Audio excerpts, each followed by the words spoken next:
you can convolute any statistic enough to make it fit the people that you want it to, and that's what we're looking at, fam. There has to be at least a minimum amount of recruits you assign to be judged amongst these other teams. Michigan has 23 recruits. How is that even comparable?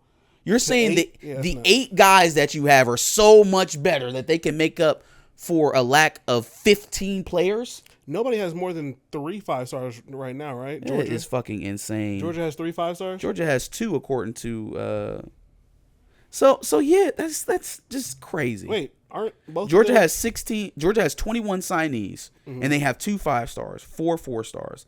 Alabama has 5 4-stars and 2 4-stars. I'm sorry, 2 5-stars. 8 total signees, and they're only 2 spots behind Georgia. What math are we using to get that? I thought they had 3 because I thought that was the thing. On 3. On 3 doesn't you? And herein lies the next problem that we're having with all of this. Why is there such a variance? Yeah, that's crazy. Between these, football is football, and if we're all judging off of football, we should all come to some sort of common agreement. I would agree with that. But some of these like. Steve Wilfong puts in a prediction for you because he had a conversation with you or some shit. You end up going somewhere else, and then you drop 30 spots in their ranking, in 24/7's ranking. Same thing with On 3. On 3 Insider, crystal ball prediction. I had a conversation with so-and-so. I think he's going here. All of a sudden, he cancels his official visit there, commits early. Now that guy's dropping him 60. Like, these are human beings. And the things that they are judging on are ebbing and flowing. They come up with a new metric every single year. There's a new company that has an input on how football is played and how we judge players every year. Like, believe it or not, kids, there was no PFF when I was watching football growing up. Yeah. And it probably wouldn't have existed before this internet age where we need to help connect people back to football. Football just used to be about football. Now it's about all of the numbers that make up football, which don't really tell you much about a player or what's going to happen in the game, but it's interesting for people to follow and it keeps them engaged in the game. So we turn it into a business. No, I'm looking at these composite rankings on 24/7 and the player rankings. Some of these are just way out there. Like they've got Con Simmons composite at number 6 in the nation, but then 24/7 has them at number 26. Yo, like fam. So what do you know 24/7 that On 3 doesn't? Or and vice versa. Like what are we looking at here? Julian Sayin is number 13 composite. He's 34 according to 24/7. And then the thing that really gets to me the most about these rankings is when you see guys fall year over year, like from their junior to senior year. Yeah. Fam, if you had that guy ranked as 5 stars as a junior and he comes back as a senior and loses that 5th star, the service that ranked him as a 5-star should have to atone for that. Yeah. That's not on the kid.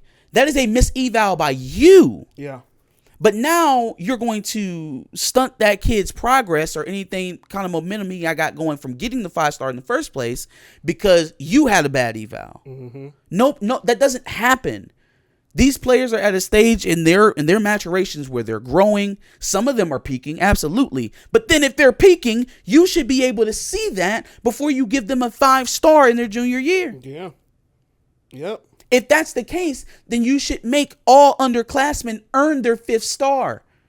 But this shit of, oh man, yeah, you're 5-star, top 100 player, and then all of a sudden you don't give us the access. You give your access to another another outlet, and now all of a sudden you don't have 5 stars anymore. Yeah. Jaden Davis, you're one of the 11 best quarterbacks in the country. But, ESPN doesn't necessarily have you ranked as a 5-star, so you're a 4-star. Jaden Davis was a 5-star through his entire recruitment until he committed to fucking Michigan, and now all of a sudden he's a 4-star. And so now, as you look at On 3's composite rankings, it says that Michigan doesn't have any 5 stars, which is crazy. Well, that's everybody's composite rankings. That y'all don't have any 5 Well, stars. because he's not a composite 5-star, which is, again, if you earn a 5-star from one recruiting service, say Rivals gives you a 5 stars, and then 24/7 and On 3 don't. So because On 3 and 24/7 don't believe you're a 5-star, you're not a 5-star. Mm-hmm. So fuck Rivals in their opinion when it suits y'all. But then if it was Rivals and 0-3 that thought he was a 5-star and 24/7 didn't, then it would be fuck 24/7. Yeah.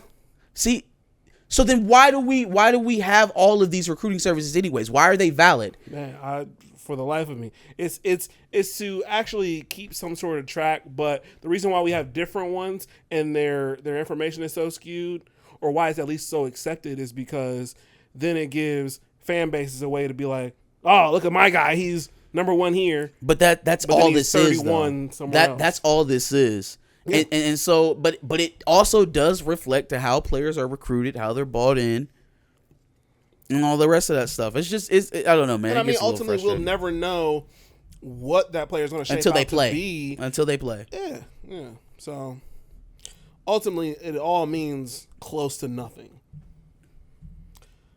But speaking of which, you know, my boys got some good pickups this week. Sure, needed one.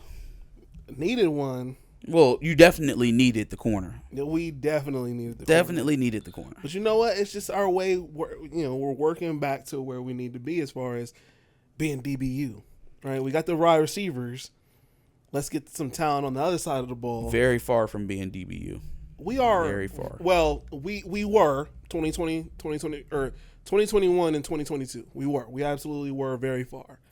But we're working our way back, especially with some of these Ohio cornerbacks. Bryce, I wish you the best of luck, man. I encourage you to take a look at your future defensive coordinator this season. Take a hard look and see what he schemes up. You know what I mean? Hey, Bryce, Perry Eliano got Sauce Gardner first round. Okay. That's what you need to focus on. I mean, Bryce West is not necessarily a Sauce Gardner type corner. He's maybe 6 feet tall. He's a little speedy, but he's not Sauce Gardner. He's not 6'1" and can run like a wide receiver. That's not. No, you're right. West. I feel like he might be bigger and stronger. Sure. In any case, I wish you the best of luck, Bryce. Good. You know, congratulations on your decision. Man, I really worry about that NFL development side. I don't. You know, because you are going to be the first generation of us returning. I really worry about the continuity and consistency of coaching you're going to be getting too, because you're going to have a new defensive coaching staff after the season. No. Yeah. What? Oh, yeah. No. Oh, yeah. This is going to be our best defensive year out of the 3 years. Okay. It better be. It will be. Because if you don't, Knowles is gone, and probably the secondary coach too. Well, you know what? Let me not put any position coaches on it, because we don't know how that game might be won or lost. But Knowles is definitely gone if y'all lose this game. Eliano's only been there for 1 year because Kerry Combs just left. Okay, wait, listen, man. Do the thing. Bryce, you may have to play. No, you don't. Fam, you may have to play. Fam. No. Oh, you know what? He may have to play this year. No, you're not going to have to. Okay. Jermaine Matthews and Calvin Simpson-Hunt, perfectly fine. Or wait. Not he's a 2024. Yeah. He's a 2024. Yeah. My bad. I thought the same thing too. I was like, what? He's a 2024. Well, Denzel Burke, Davison Igbinosun will lead to Calvin Simpson-Hunt and Jermaine Matthews, which will lead to Bryce West, Aaron Scott. Aaron Scott? The Aaron Scott that was tweeting out his Michigan recruiting photos as he was arriving to Columbus, Aaron Scott? Yeah, he just... Aaron Scott? He's doing the same thing Bryce West did. Bryce West ain't do shit like that. He didn't show up on Ohio State's campus. There was rumors that Bryce West is going to take another unofficial visit to Michigan. Well, that's what he called to tell Ohio State. And Ohio State got some act right and said, hey, look, we can't do that. We're going to pull our offer if you go back to Michigan. Our boys just love fucking with y'all. We're going to pull our offer for you if you go back to Michigan. Our boys, our men on the DB side of things, like getting y'all hopes up. That's all it is. That's all it is. If it was a done deal because y'all got Bryce West, why wouldn't he have committed? They were there on the same recruiting visit. Bryce West committed yesterday. Why wouldn't he? Aaron Scott likes drawing things out, which is...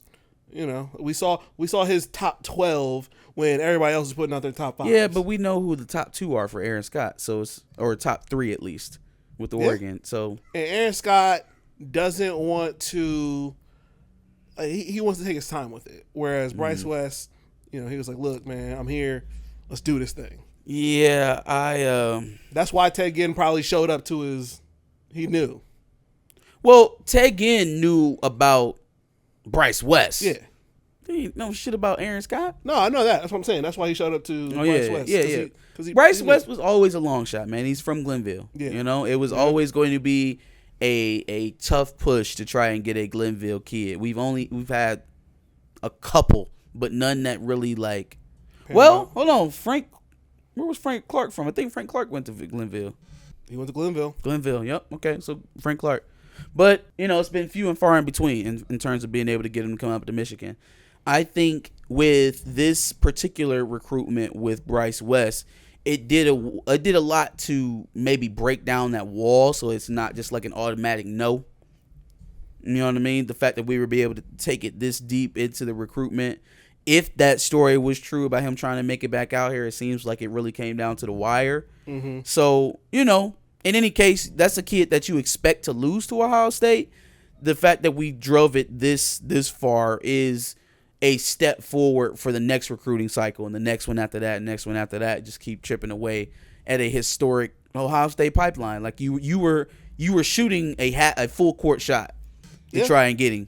No, and you almost hit it. So, in any case, but with Aaron Scott, it's been a little bit different because, see, Michigan led early with Aaron Scott, and Ohio State was the one playing catch up, even though he's in their backyard in Springfield, right? So, with Aaron Scott, more so than Bryce West, the thing with Bryce West is that they have a cultural and a historical tie back to Ohio State. Mm-hmm. Aaron Scott doesn't necessarily have that coming from Springfield, the school that he plays from in Springfield. Yeah. So if he's thinking straight up, I want to play for the best secondary, I want to play with the best guys and the best coaches, that is just not Ohio State today.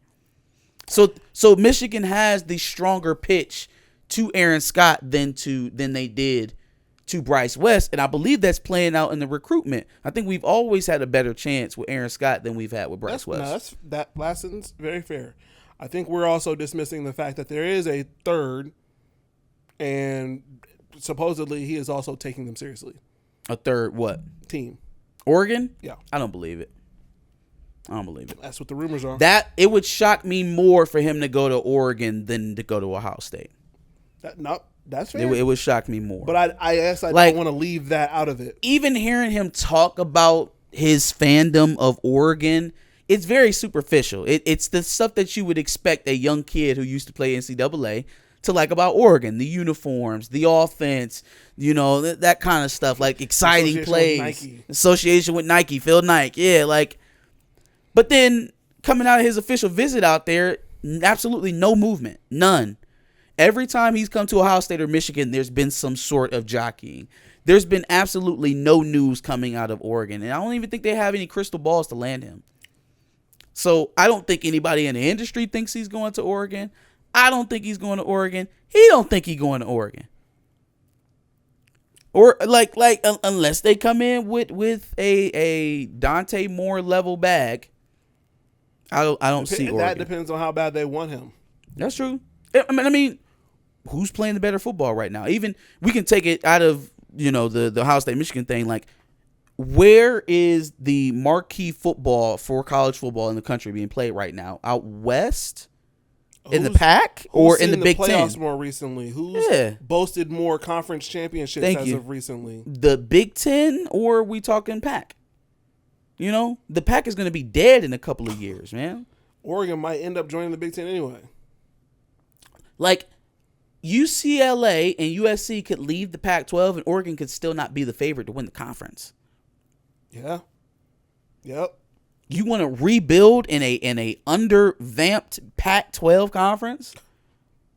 That's the crazy thing, is the fact that there is a Pac championship, and y'all haven't even made it. They haven't even made it. So it's not like you're the runner-up behind. Even USC when they beat Utah. Ohio State, they didn't make it. That was crazy. Yeah, like you guys are third place. They just couldn't You're beat Penn State beat of Utah. the Pac-12. Couldn't beat Utah. So I don't know. I guess we'll see. I don't want to hold anything out on Aaron Scott, but yeah. Well, look, man. I'm not. I don't have all my eggs in the basket on landing either one of those guys. I still know we're talking about Ohio corners. Yeah, at least in this scenario. Still Miles Lockhart. There's still Kobe Black. There's still Jamal Grimsley that they're trying to make some headway on. So there are other corners to be had, and obviously it would be great to have the number one player in Ohio in Aaron Scott. Yeah. But I'm not hinging everything on that. Top 5 with what we currently have constructed, with some big names still on the board, with a commitment even today. So I'm not gonna poo-poo losing out on a guy, and we're still ascending. That's all fair. You know what I'm probably most happy about between Demarion Witten and Bryce West is that they're Ohio boys. So we've got some people who really know the rivalry and are going to be extra amped to beat Michigan. You needed some of that. You needed some of it from somewhere. Yeah. Legit.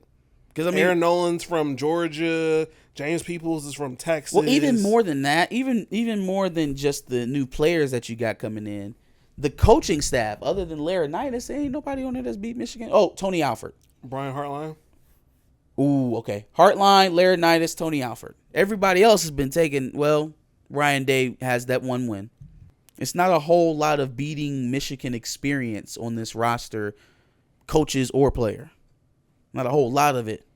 So, bringing in Ohio guys that have that understanding, like you said, that history of hating Michigan could feed the fire. That at some levels, that is the equivalent of having some extra toughness going into that game, because you know what's coming. You know what to expect of the rivalry in that specific case. Yeah, man. Hope they don't put you in 0 every damn play there, Bryce. But again, by the time he start playing, you're going to have a whole new defensive coordinator. So I don't even think you got to worry about that. No, bro. That man is gone after this year. This defense is getting better. Okay. This defense is getting better, and I'm hyped for it. Okay. Now, if only we can also get we've got Peyton Pierce. I want to get linebacker Kingston Viliama-Asu. Yeah. Apparently, he really wants to go to Ohio State, but the people around him really want him to go to Notre Dame. Marcus Freeman's a good guy, bro. Go to Notre Dame. No, bro. Matter of fact, commit to Notre Dame so that we can poach you from their class, because it seems like, that's what we be doing the last couple of years. Come to Ohio State. You want to do what's best for you. The Ohio State University. Okay, so in other news, Michigan signed 4-star defensive edge Dominic Nichols out of Maryland, I believe. Yeah, out of Maryland. Another 4-star there, with a expected commitment from another 4-star edge, 6'6" linebacker out of Deerfield. Well, out of Deerfield, Florida, as of last year, because he's only been there a year. Originally from Cincinnati. What is this thing of these high school players playing at a million different high schools? High schools. I don't know, bro. But fucking Rayola. If we get Elias Rudolph, I count that as another Ohio kid coming to Michigan. He came from Florida. He lived in Florida for one season. That's a Florida boy right there. Yeah, ain't no damn Florida boy. From Cincinnati. Talks about him coming back to play in Ohio for this fall. That boy from Kentucky. That boy is from Cincinnati, Ohio. From Kentucky. From Cincinnati, Ohio. Kentucky. And even more than the Nichols commitment, the Elias Rudolph would mean something, because it's not one of those that you could say, oh, we didn't want him. We didn't want him. No. It wasn't a committable offer, no. Homeboy had an official visit he was supposed to take this weekend. It's cool. That he canceled. His decision is going to be made on July 3rd. We wanted him, but we got Kingston Viliama-Asu. Yeah. Anyways. Who's better than him? Stop it. First of all, the linebacker edge, 2 different positions. No, Second of all, Elias Rudolph, y'all want it. We also got other edge. Darian Mayo. You want it. Darian Mayo hurt, but it's okay because we got Edric Houston. You feel me? So, you got him. He's committed. Bolden. No, not yet. KJ Bolden's committed. No, not yet. Okay. It's a little bit of a I battle. wouldn't take it as a foregone conclusion that y'all are going to sign these Because big KJ defensive. Bolden's cousin is Perry Eliano. Just come on. Just come on. Just come on. Is his cousin being there going to make it a better defense? Well, You got to his get through cousin that. is the DB coach, so who can you trust but your own family? Oh, okay. Who already got other people to the league? Kurt and Brian Ferentz. Gross. Who can you That's trust not- other than your own family? That's not even, And I'm sure there's somebody from that offense for Iowa that made it to the NFL. not even the same So thing. it is. That's not Why even not? the same thing. Why not? Because Brian Ferentz is literally only there because his father is Kirk Ferentz. Well, And what you're trying to assert is that homeboy's going to commit only because his cousin is there to defense. That's just the cherry on top. Well. You know what I mean? You want to be here. You said yourself, KJ Bolden, 10 out of 10 visit. Okay. Add the fact that Josh, your who- cousin is coaching. Who doesn't have a 10 out of 10 official visit? Well, If you have an official visit and it's not a 10 out of 10, you lost. You might as well not even brought the kid. You just get Oh, an no, that was entire a- 3 days to give them free shit, take pictures, and talk about football. I rate If that you visit can't a do 6.5 that, out of 10. yeah, I'm about to say, if you're getting a poor score on an official visit, fam, just hang it up. I went to Ann Arbor. That was a fucking 5.4 out of 10. Says no one. Says nobody. Oh, man. And it doesn't even Yeah, 'cause mean they that don't they're wanna going to piss come off to a the fan school. base. It don't even mean that they're going to come back to the school. They just be like, hey, man, I had a hell of a time, man. It was food. He was kicking it. Yeah, I was out here. You going to Michigan? Hell no. But I had a great official visit, though. It was great. Absolutely not. But they gave me free stuff. I got so, all this you know. free jump man shit. I got some J's. Hell yeah. Michigan's great. You going to play I'm there? never No. going there. Yeah, no.